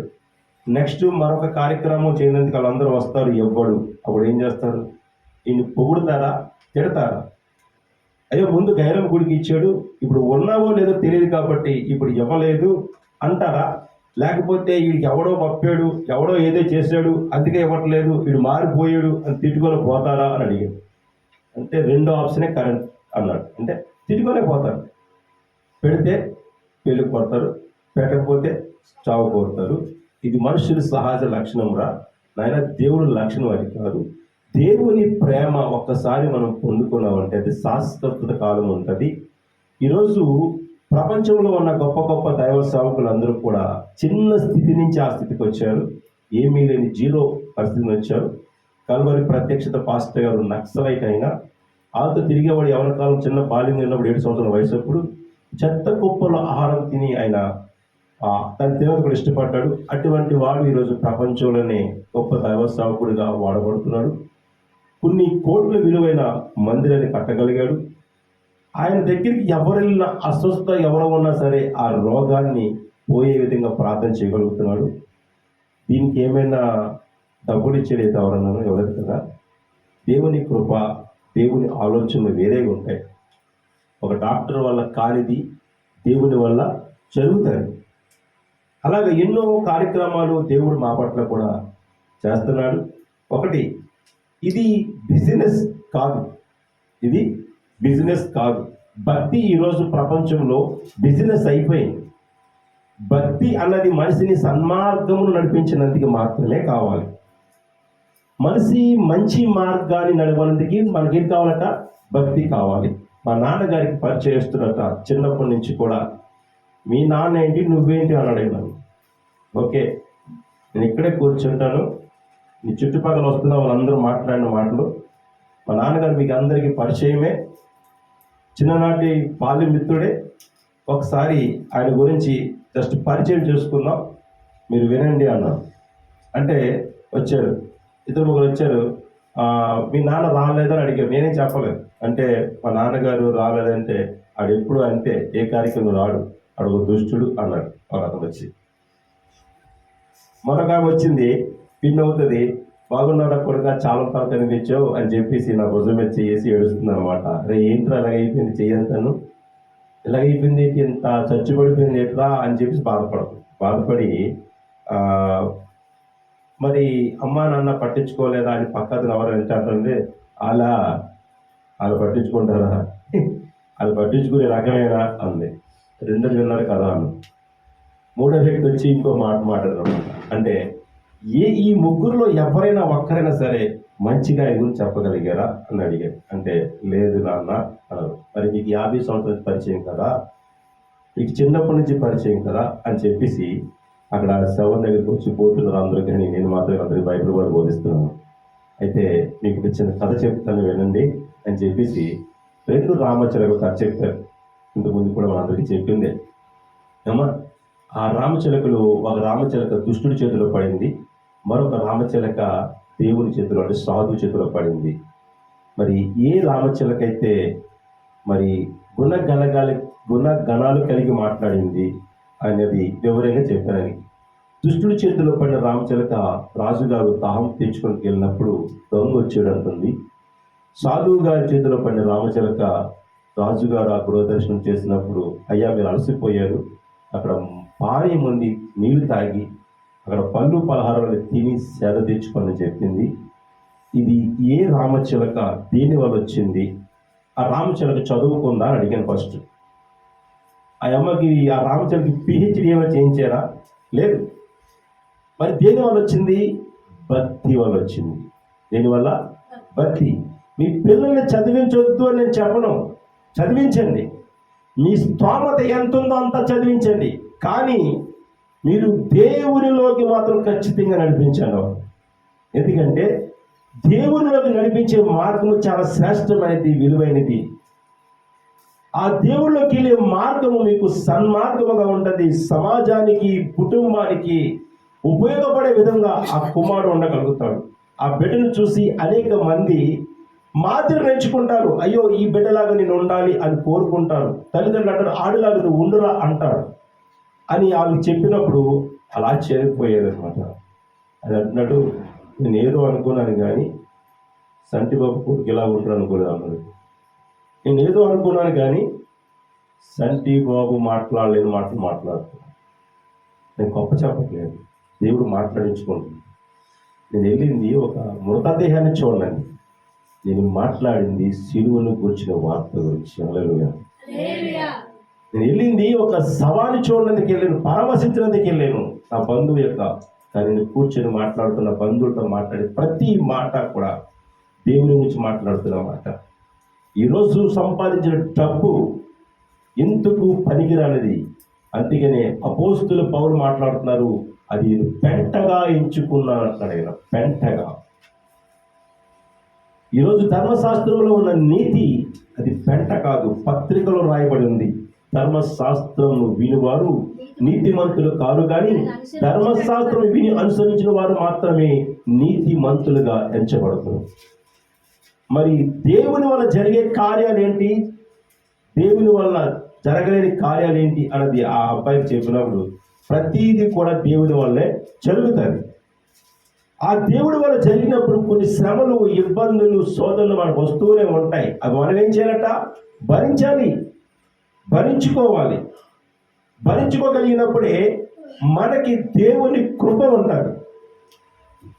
దేవుని కృప మనల్ని వెంబడించాలంటే దేవుని కృప ఉంటుంది. మీకు నేను ఈ నెలలో అంటే జనవరి నెలలో జరిగిన సంఘటనలు నేను బాగా చెప్పేసాను. ఆల్రెడీ మీకు ఒకటి చెప్పేసాను. ఒకటి ఏంటంటే ధనం మీద దేవుడు నన్ను ప్రయోగం చేశాడు, దానికి నేను బందీ కాలేదు. రెండవది ఆహారం మీద నన్ను ప్రయోజనం చేశాడు, దానికి బందీ కాలేదు. మూడవదిగా ఇంకో విషయం ఏంటంటే ఇప్పుడు అందరూ కూడా కంపెనీలో కష్టపడి పనిచేసుకుని రాత్రిలో పగలు ఉండి ఓటీలు చేసుకుని ఒక్కొక్కడు 40,000, 30,000, 50,000 జీతం అందుకుంటున్నారు. నేనైతే 15,000, 16,000 కంటే ఎక్కువ నాకు జీతం రావట్లేదు. అయితే నాలో కూడా ఒక బాధ ఉంది, వేదన ఉంది, అయ్యో అని. రెండోది సంతోషం ఉంది. ఏంటంటే పోలే అది రాకపోతే పోయింది, దేవుళ్ళు ఉన్నాను కదా, అదే చాలు, అదే నాకు తృప్తి అనుకుంటున్నాను. అయితే ఈ సందర్భంలో ఒకరోజు 2 వ్యక్తులకి కంపెనీ వారు ఫుల్ నైట్ అంటే నైట్ డ్యూటీ ఉండమని ఇద్దరికి ఇచ్చారనమాట. 2 గ్యాస్ కట్టర్లకి. ఒక గ్యాస్ కట్టరు మా కంపెనీ వాడు, వేరే గ్యాస్ కట్టరు వేరేవాడు. నీతి చూడండి ఎంత బాగుంటుందో, ఎంత బాగుంటుందో నీతి. నాకు అర్థమవుతుంది ఏంటంటే దానిలో ఉన్నాడు కాబట్టి నేను గ్రహించగలుగుతున్నాను. అది కూడా మీరు గ్రహించండి. అయితే ఆ గ్యాస్ కట్టర్లో ఇద్దరిని ఉండమని చెప్పేసి ఆ ఇంజనీర్ చెప్పగానే ఒక ఫిట్టర్ ఉండమని చెప్పాడు. ఆల్రెడీ ఫిట్టర్ చాలాసార్లు వాళ్ళ ఫుల్ నైట్ లేట్ చేశాడు, బాగా చేశాడు. నాకే లేదు, నేను ఉంటుందని ఆశపడంగా నాకు లేదు సార్, నాకు లేకపోతే ఫోన్ అనుకున్నాను. అయితే ఆ కంపెనీ వచ్చి ఆ ఇద్దరు గ్యాస్ కట్టర్లకు చెప్పినప్పుడు వేరే వేరే కంపెనీ అయిపోయిన మన సూపర్వైజర్కి ఒక పనికి మన సలహా ఇచ్చాను. నేను ఏం తెలుసా, అరే బాబు, ఇద్దరు గ్యాస్ కట్టర్లు మన కంపెనీలో పెట్టు. మన కంపెనీలో ఈరోజు ఉంటారు, రేపు వేరే కంపెనీ వాళ్ళు ఉంటారు. అయితే ఫిట్టర్ ఉన్నాడు కదా, ఈరోజు అతను ఉన్నాడు కాబట్టి రేపు నువ్వు ఉందులే అన్నాడు. అంటే నెక్స్ట్ డే ఫుల్ నైట్ నాదే కదా, నాకు ఆశ ఉండదా? ఉండదు. కానీ ఈ సందర్భం చూడండి, నేను ఆ గ్యాస్ కట్టర్కి ఏం చెప్పానంటే సూపర్వైజర్కి, ఒక కంపెనీ వేరే గ్యాస్ కట్టరు, ఒక కంపెనీ మా గ్యాస్ కట్టరు, కానీ ఇద్దరు మా కంపెనీ వాళ్ళని పెట్టు అని చెప్పారు. మంచి చెడ్డ, రేపు వాళ్ళు ఉంటారు అని చెప్పాను, అది మంచిదే. కానీ అదే ప్రకారంగా సూపర్వైజర్ ఇంజనీర్తో మాట్లాడి ఇద్దరు గ్యాస్ కట్టర్లు కూడా అరేంజ్ చేశాడు. అయిపోయింది. మరుసటి రోజు సాయంకాలానికి పని లేదు, ఉన్నది కానీ ఆప్షన్ అంటే వాళ్ళు గ్యాస్ అయిపోయిందన్న దాని మీద పని లేదు, ఫుల్ నైట్ లేదని చెప్పారు. ఉదయం నుంచి సాయంకాలం వరకు పని చేస్తున్నాను, నైట్ నాకు డ్యూటీ కంపల్సరీ ఉంటుంది. ఇంట్లో కూడా చెప్తాను ఈరోజు నేను రాను, నాకు ఫుల్ నైట్ ఉంటుంది.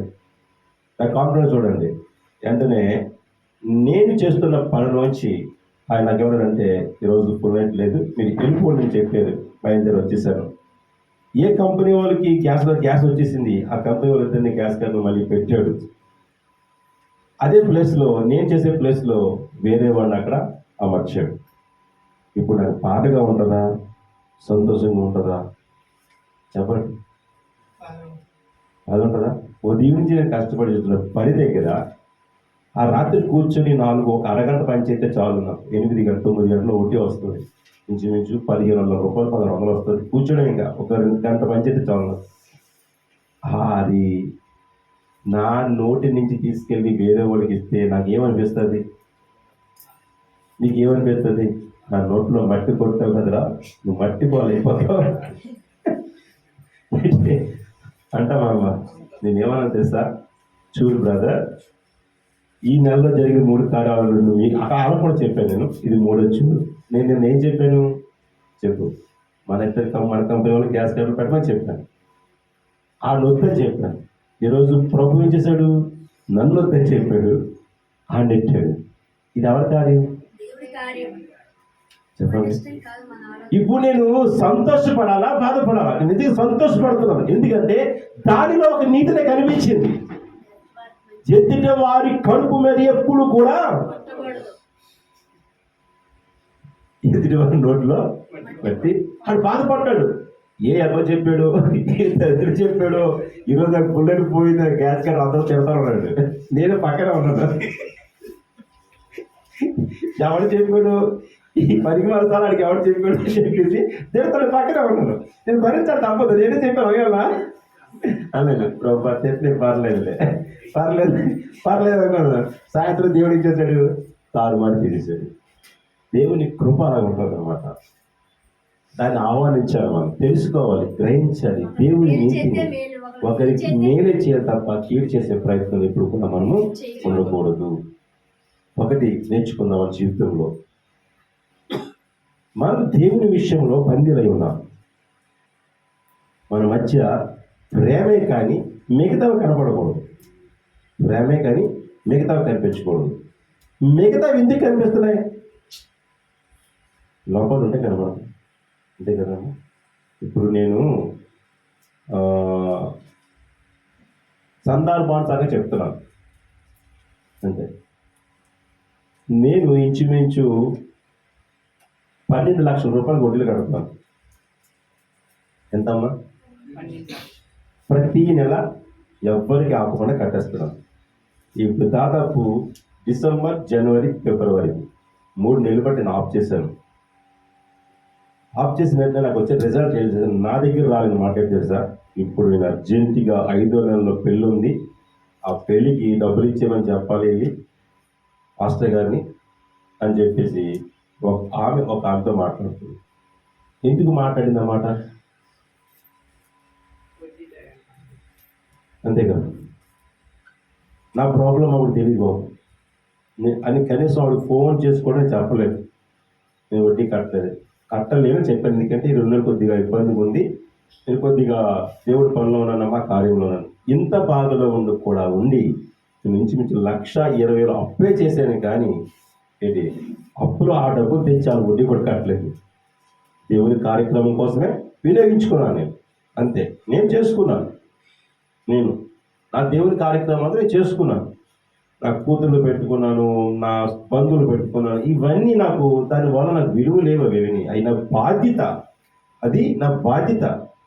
నా కూతురు పెట్టుకున్నానంటే నేను బాధపడట్లేదు, నా బాధ్యత. నేను కన్నాను, ఆ పుట్టిన బిడ్డలకు వాళ్ళకు మంచి దారి చూపించాలని చేయాలి, తప్పదు, చేశాను. కానీ నా దేవుని విషయమై నేను చేశాను.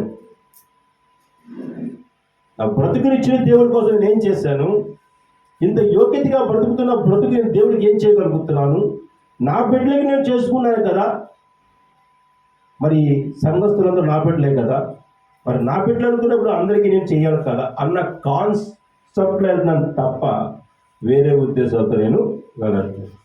ఇవన్నీ వివరించి చెప్పి ఆ బ్రదర్ కన్నాను, డబ్బు అన్న మైండ్, కమర్షియల్ అన్న మైండ్కి వెళ్తే భక్తి చేయవలసిన అవసరం లేదు, వేస్ట్. దేవుడి నుంచి ఏదో ఆశపడి ప్రార్థన చేయకండి, నేను చెప్తున్నాను.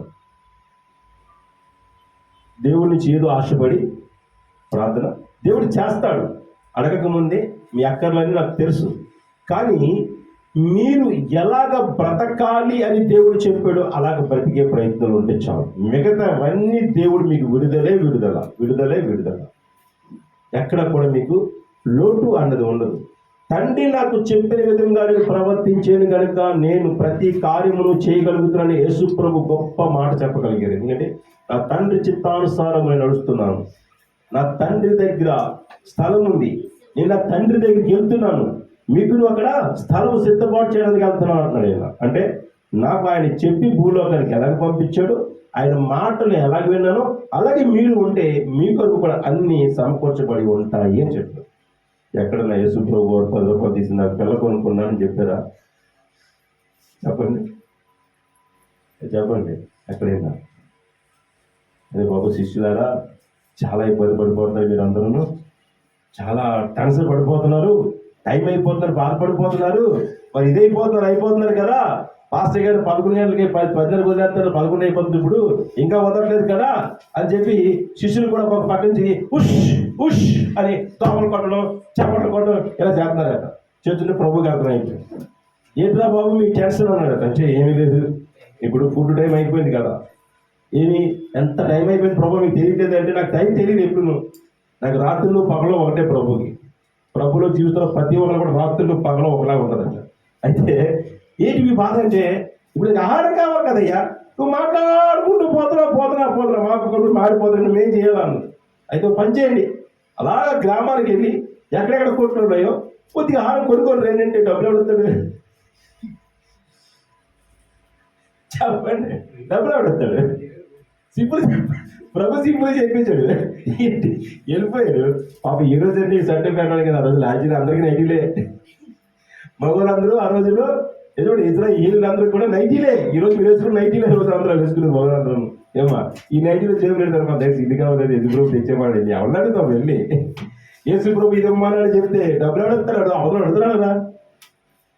యేసు ప్రభు బాబు గారు దాయి షాపు, యేసు ప్రభు అమ్మగారు దాయి షాపు అంటారా? ఇదొక బాధ. అయినా సరే ఎందుకంటే పోయి వస్తాం. వెళ్ళలేదంటే ప్రభు కోపం, మన జేబుల్లో రూపాయలు లేదని మనకు తెలుసు, కానీ వెళ్దాం, వెళ్ళి చూసొద్దామని బయలుదేరట. వెళ్ళి ప్రభువా మొత్తం ఎక్కడ చూసినా సరే అన్ని కొట్లు మూలిపడి ఉన్నాయి. మొదటి తిరిగి ఇలా డబ్బులు లేదు ఫస్ట్, రెండో సమయం అయిపోయింది కాబట్టి మూలిపడి ఉంటాయి.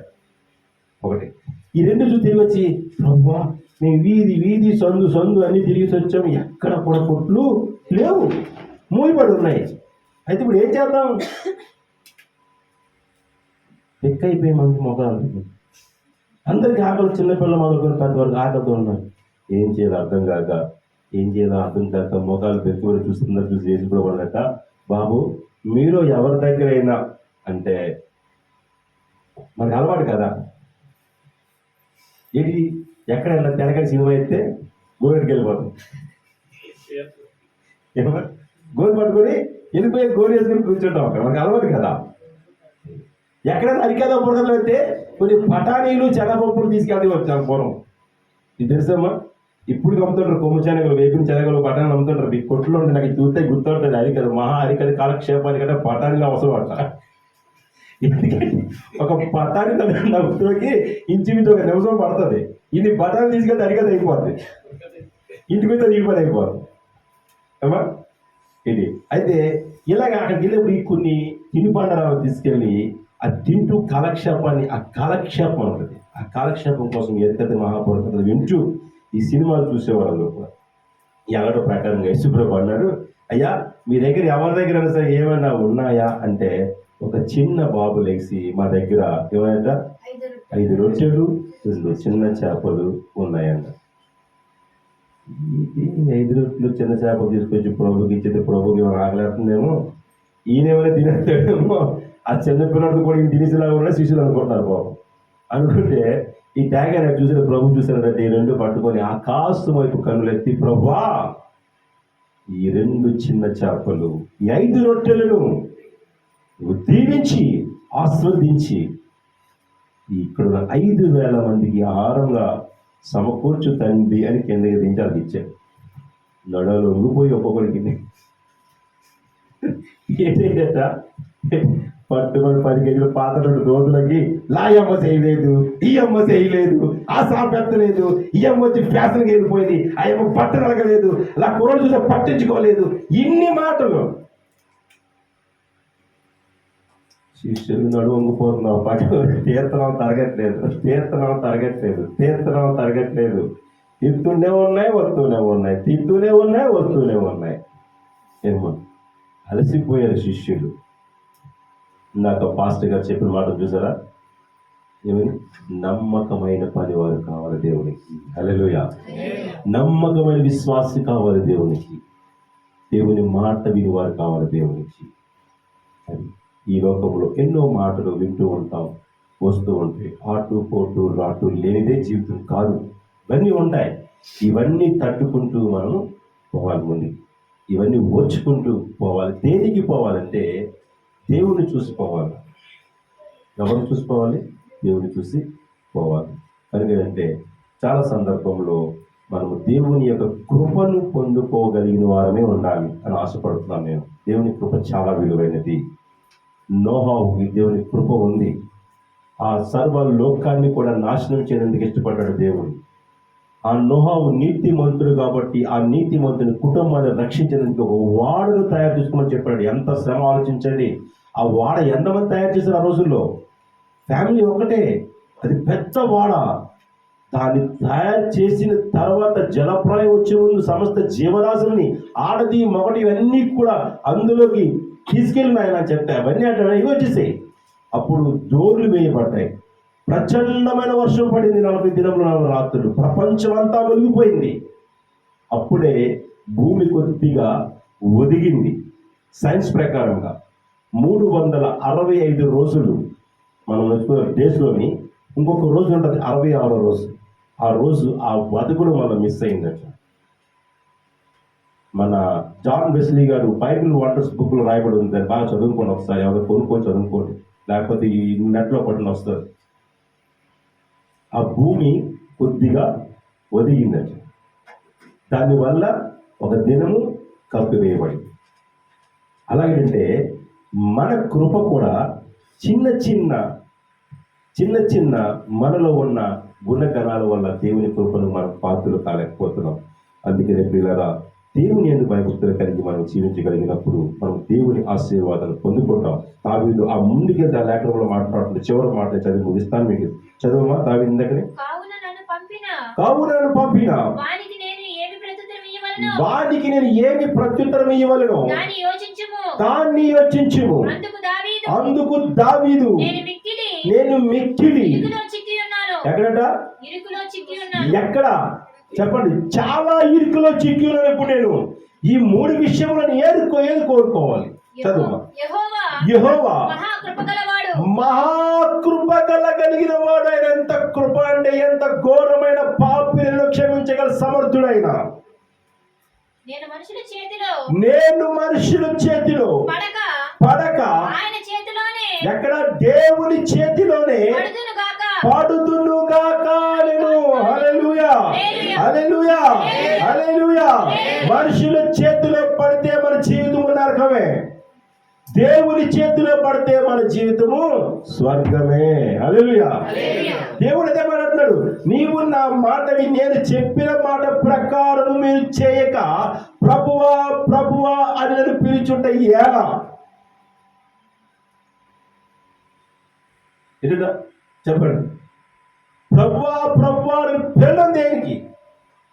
పిలుస్తున్నామా లేదా? మనం పిలుస్తున్నాం అంటే బైబిల్ వాక్యములో ఒక వారం ఒక సందేశం మనం విన్నామంటే, వాక్యాన్ని విన్నామంటే కనీసము ఈ వార దినములోను ఈ వాక్యానుసారమైన జీవితం మనలో ఉందా లేదా అని పరీక్షించుకోవాలి. ఇక్కడ విన్న వాక్యాన్ని బయటని విడిచిపెట్టామంటే దుష్టుడు వెంటనే మేము హృదయంలో చొరబడిపోయాడు. దుష్టుడికి మనకు చోటు ఇచ్చేసాం కనుకనే వాడు వచ్చే అవకాశం ఉంటుంది.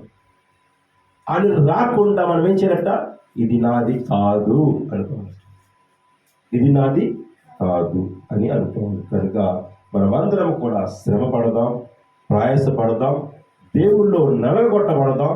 ఏమండి, మనమందరం ఏంటంటే సంతోషాన్ని కోరుకునే వారమే. అందరం హ్యాపీగా ఉండాలని, డబ్బులు సంపాదించుకోవాలని, ఈ కష్టాలు ఎప్పుడు పోతాయి అనుకునే వారమే.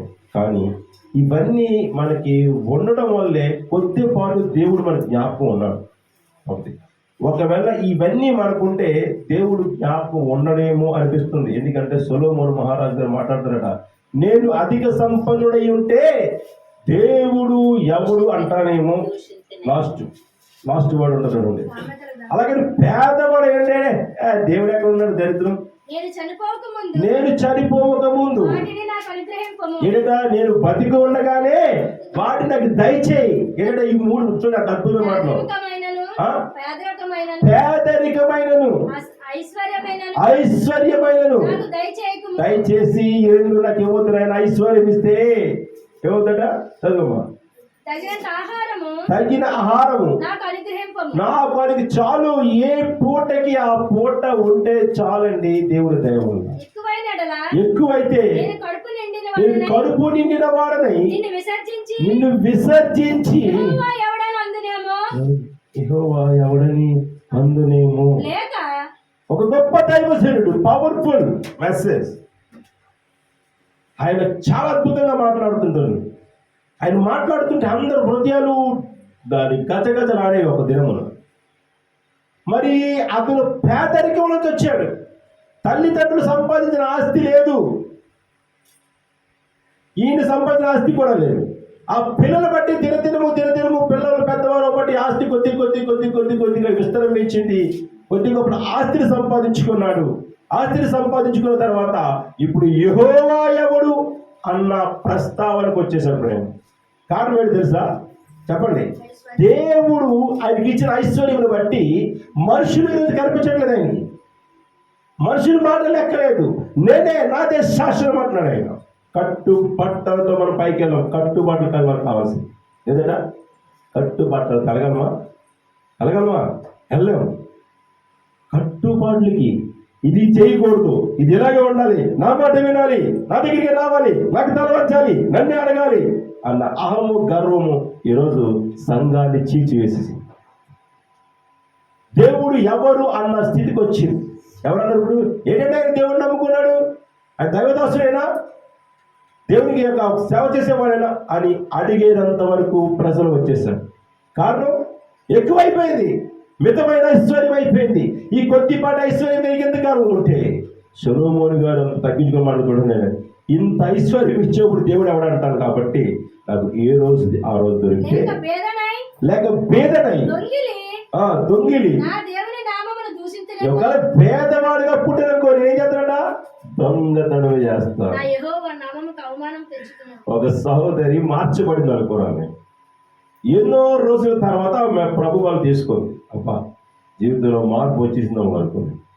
మళ్ళీ నాకు రిటర్న్ మెసేజ్ అయితే సహా, నేను చర్చికి వస్తున్నాను పాస్టర్ గారు, నేను దేవుడి సన్నిధికి వెళ్తున్నాను పాస్టర్ గారు, నా బ్రతుకులు మార్చుకోలేకపోయారు పాస్టర్ గారు, నేను మళ్ళీ అదే తావడంటున్నారు పాస్టర్ గారు అంటుంది.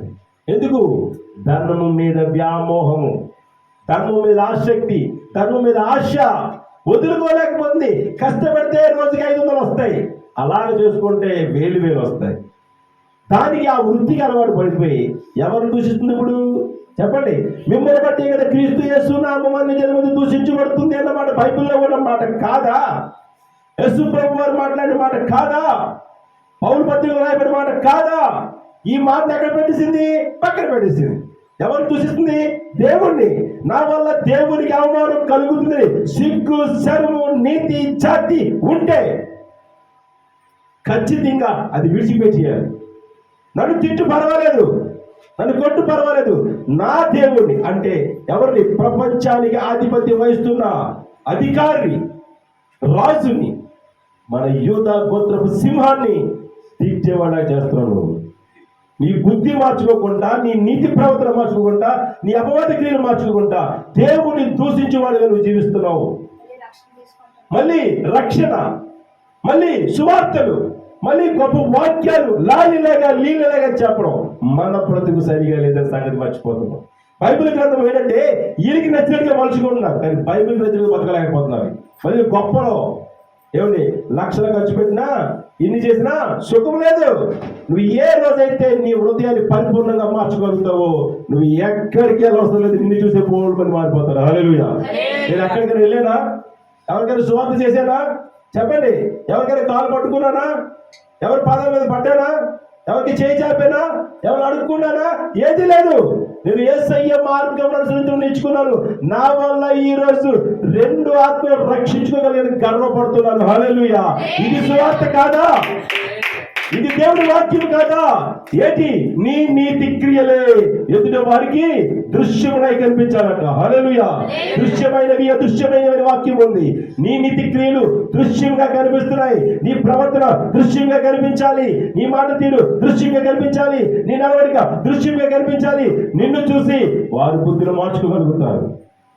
యేసు ప్రభు పాదాలు కడిగితే మేము పాదాలు కడగం. మరి యేసు ఎందుకు హెచ్చరించారు? యేసు ప్రభు బాప్తిజం దేనికి తీసుకున్నాడు? సిగ్గు లేదా మీకు? యేసయ్య అవమానించినందుక, యేసు బాల్యం ఇచ్చినట్టు జ్ఞాపకం చేసుకున్నట్టే ఆయన రొట్టె తినడానికి ఇష్టపడుతున్నావు, కానీ ఆయన పనుల తినడానికి ఇష్టపడట్లేదు. సిగ్గేయట్లేదు మన బ్రతుకులకి.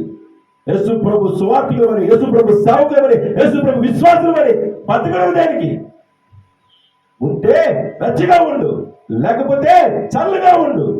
నువ్వు వెచ్చని జీవితంలో ఉండక నరకానికి పోతామని ప్రభు సెలవిస్తున్నాడు. హల్లెలూయా. సొలొమోను మహారాజు, పేదలైతే నేను దొంగిలించి నేను అవమానపరుస్తాను, తప్పు ఉంటే నువ్వెవరు అంటాను, కనుక నాకు మధ్య తరగతి జీవితమే నాకు ఇష్టం అన్నాడు ఆయన. హల్లెలూయా. నాకు ఆ బ్రతికేమో ఏ రోజు తిండే రోజు చాలు. ఆకాశ పక్షులు చూడి అవి విత్తము కోయము గర్జనలు నింపుకొనము. ఆటలు పోషించిన దేవుడు నిన్ను నన్ను పోషించట ఖచ్చితంగా పోషిస్తాడు దేవుడు. నువ్వు ఎవరి మీద బేస్ అయి ఉండాలి, ఎవరు నమ్ముకొని ఉండాలి? యేసయ్య మీద ఆధారపడి ఉండాలి. ఏలియా గారట అడవిలోకి పోయావు, ఆహారం గురించి మాట్లాడా? చెప్పండి. లైట్లు ఉన్నాయని అడిగాడా? అడగలేదు. ఏమీ ఉండవు. అడవిలోకి పొమ్మంటే పోయాడు. అడవిలోకి ఆ ఏలియా గారు ఒక చిన్న తప్పు చేశాడు. ఆయన వెంటనే దేవుడు ట్రాన్స్ఫర్ చేసిన ఆయన ఆశీర్వాదాన్ని వేరే అతనికి. హల్లెలూయా. నేర్చుకుంటున్న మనము ఇంకా అభివృద్ధి పొందాలి, ఆశీర్వదించబడాలి. భూలోకం నుంచి ఇద్దరు వ్యక్తులు మరణము కాకుండా అహరణమయ్యారట. ఎవరట? చెప్పండి. ఏలియా గారు. రెండోది యేసు ప్రభు వారు మరణించి తిరిగి లేపగలిగారు. ఏలియా గారు అహరోనమయ్యారు. అంత పవర్ఫుల్ భక్తుడు ఎలాగయ్యాడు? దేవుని మాట వినడం వల్ల. అలాగ రథం ఎదిరిపోయాడు దుప్పటి కప్పేసేయండి. చూడండి, అంత అదృష్టము. ఆయన కృప అంత విలువైనది. ఆయన మాటలే మనం వినం. ఆయన మాట ప్రతిదీ చెప్తున్నారు. బాబు ఇలాగ బ్రతుకు. ఆ 4 సువార్తలు ఉన్న మాటలు ప్రపంచంలో ఎక్కడా లేవన్నాడు. భూలోకం చాదన్నాడు యేసు ప్రభు. రాయబడితే ఇంకెందుకు ఆదికాండం మొదలుకొని ఇది నిబంధన, ఇది ధర్మశాస్త్రము, దేవుడు ధర్మశాస్త్రం కొట్టేశాడట. ఏడు కొట్టేశాడు దేవుడు ధర్మశాస్త్రం. దేవుడు కొట్టలేదు. ధర్మశాస్త్రం అనుసరించి వారు నీతిమంతులు కారు. విని అనుసరించారట. విన్నవారు నీతిమంతులు కాదు, విని అనుసరించి వారు నీతిమంతులు. దేవుడు ధర్మశాస్త్రాన్ని కొట్టివేయలేదండి, ధర్మశాస్త్రం జ్ఞాపకం చేశాడు. ఆ ధర్మశాస్త్రాన్ని కొద్దిగా మర్చాడు, ప్రేమను పంచాడు, ఆయన నెరవేర్చాడు. ఏం చెప్పలేదు, మోసే రాయబడిన ధర్మశాస్త్రాన్ని మీరు చదవలేదా అన్నాడు ఆయన. యోనా గురించి ప్రశ్నించాడు, ఏలియా గురించి ప్రశ్నించాడు, అబ్రాహాము ఇస్సాకు యాకోబు గురించి ప్రశ్నిస్తాడు ఆయన. ఇవన్నీ వాక్యాలు కాదా, ఈ మాటలు కాదా? ఇవన్నీ విని కూడా నాకు నచ్చినట్టుగానే నేను బ్రతుకుతాను అనుకున్నవారు ప్రతి ఒక్కరికి కూడా ఆయన ఏమన్నా తెలుసా, వీరేం చేస్తున్నారు తండ్రి, వీరు ఎరుగరు అంటే అర్థం తెలుసా? చెప్పండి. మైండ్లెస్ ఫెలోస్, బుర్ర లేని వారు. ఎవరిని బుర్రలు అంటాం మనం? రోడ్డు పక్కన బట్టలు చింపుకొని తిరుగుతారు కదా, అదేమంటాం మనం? చెప్పండి గట్టిగా. మీరు అప్పుడప్పుడు ఆహారాలు పంచుతారు కదమ్మా, బస్ స్టాండ్లోకి వెళ్ళి ఎవరికి పంచుతారు? గట్టిగా ఆటలు మాట్లాడరేమా? గొడవలకైతే మాట్లాడతారు, మాట్లాడతారు. చెప్పండి, ఎవరికి పంచుతారు? మతి లేని వారికి పంచుతారు. యేసు ప్రభు మాటలు విని మనము ఆయన చిత్తానుసారంగా జీవించకపోతే మనం ఎవరమే? మతి లేని వారు, మీ పిచ్చి వారితో సమానం. అంటే మనకి నచ్చనిగా మాట్లాడుతున్నాం కనుక తండ్రి వీళ్ళేం చేస్తున్నారో తెలియలేదయ్యా, వీళ్ళేం చేస్తున్నారో ఎరుగలిగింది కాదు, వీరిని పాదాలు పట్టుకుంటున్న మళ్ళీ అయినా మన గురించి అయినా మన బ్రతుకులు మార్చుకోవడానికి మనం ఇష్టపడట్లేదు కదా.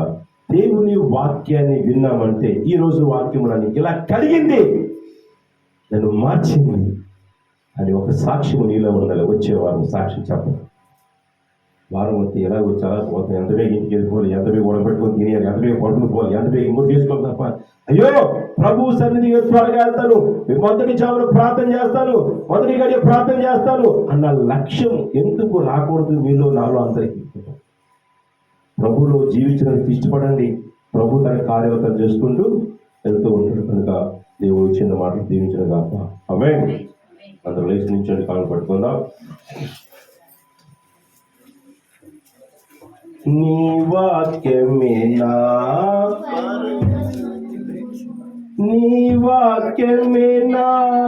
ఆత్మకు హారము, నీ వాక్యమే నా పరవశము, నీ వాక్యమే నా ఆత్మకు ఆహారము, నీ వాక్యమే నా పాదములకు దీపము, నీ వాక్యమే నా పాదములకు దీపము. నా స్తుతి పాత్రుడా నా యేసయ్యా, నా ఆరాధనకు నీవే యోగ్యుడవయ్యా, నా స్తుతి పాత్రుడా నా యేసయ్యా.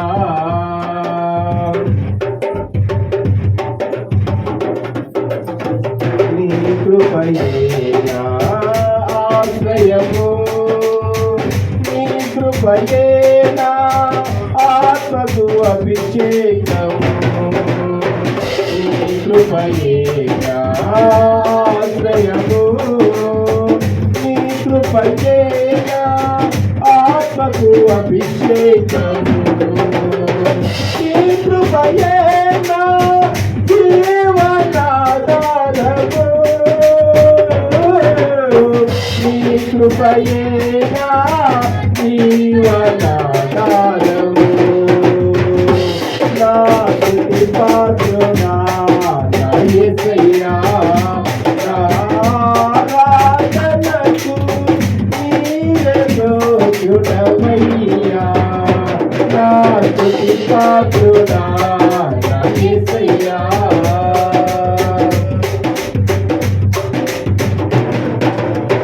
నీ సౌందర్యము యెరూషలేము, నీ పరిపూర్ణత సీయోను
మార్క్ వచ్చి ప్రార్థన చేస్తాడు.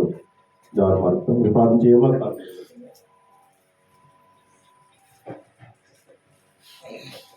స్తోత్రము స్తోత్రము స్తోత్రము స్తోత్రము దేవా నాయన తండ్రి ప్రభా మహాపరిశుద్ధ దేవ నీకు వందనాలు స్థుతులు స్తోత్రము తండ్రి ప్రభా నాయన తండ్రి యేసు గతించిన కాలం అంతా నీ సజీవుల కింద కాచి కబ్దలిచ్చి భద్రపరిచి బలపరిచి స్థిరపరిచి నామంలో నాయన తండ్రి ప్రభా మీకు ఉంచుకున్నాను. మీకు నేను వందనాలు చెల్లించుకుంటాం దేవా నాయన తండ్రి ప్రభా పాడే పాటలో మీరు మీ నాముచ్చినాం దేవా నాయన తండ్రి వేస్తే చెప్పే వర్తమానం బట్టి దేవా నాయన తండ్రి వేసే ప్రతి ఒక్కరు నాయన తండ్రి వేస్తే నావరు వేసుకుని